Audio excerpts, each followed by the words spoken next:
দোকানের থেকেও পারফেক্ট ঝরঝরে এবং রসালো বুন্দিয়া ঘরেই তৈরি করে নিতে পারবেন সামান্য কিছু টিপস এন্ড ট্রিক্স ফলো করলে। আসসালামু আলাইকুম everyone, welcome back to my channel. এবারে চলে যাচ্ছি চুলাতে বুন্দিয়া ভেজানোর জন্য শিরাটা রেডি করতে।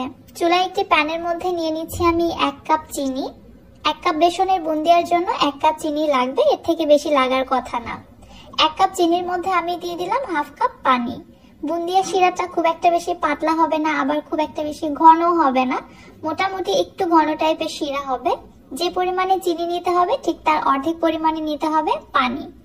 চিনি এবং পানিটা ভালোভাবে জাল করে যখন এরকম একটা শিরাতে পরিণত হয়েছে, চুলাটা অফ করার পর সঙ্গে সঙ্গে শিরার মধ্যে বুন্দিয়াগুলোকে দিয়ে দিচ্ছি।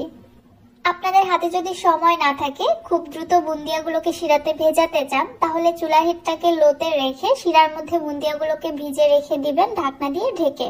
তাহলে দেখবেন খুব দ্রুত শিরাটা সোক করে নিয়েছে। আর হাতে সময় থাকলে চুলা জ্বালিয়ে রাখার প্রয়োজন নেই, চুলাটাকে বন্ধ করে দিয়ে এভাবে নেড়ে চেড়ে ঢাকনা দিয়ে ঢেকে 1 ঘন্টার জন্য রেস্টে রেখে দিব। মাঝে মধ্যে ঢাকনাটা উঠিয়ে 2-1 বার উল্টে পাল্টে দিতে হবে। 1 ঘন্টা পরে দেখুন বুন্দিয়াগুলো সম্পূর্ণ শিরাটাই খুব ভালোভাবে সোক করে নিয়েছে। প্রত্যেকটা বুন্দিয়ায় দেখুন রসে ভরে একদম টুসটুসে হয়ে গেছে। প্রত্যেকটি বুন্দিয়া দেখতে একদম মুক্তোর দানার মতো লাগছে। আমার তো মনে হচ্ছিল বুন্দিয়াগুলো খাওয়ার বদলে আমি সাজিয়েই রাখি।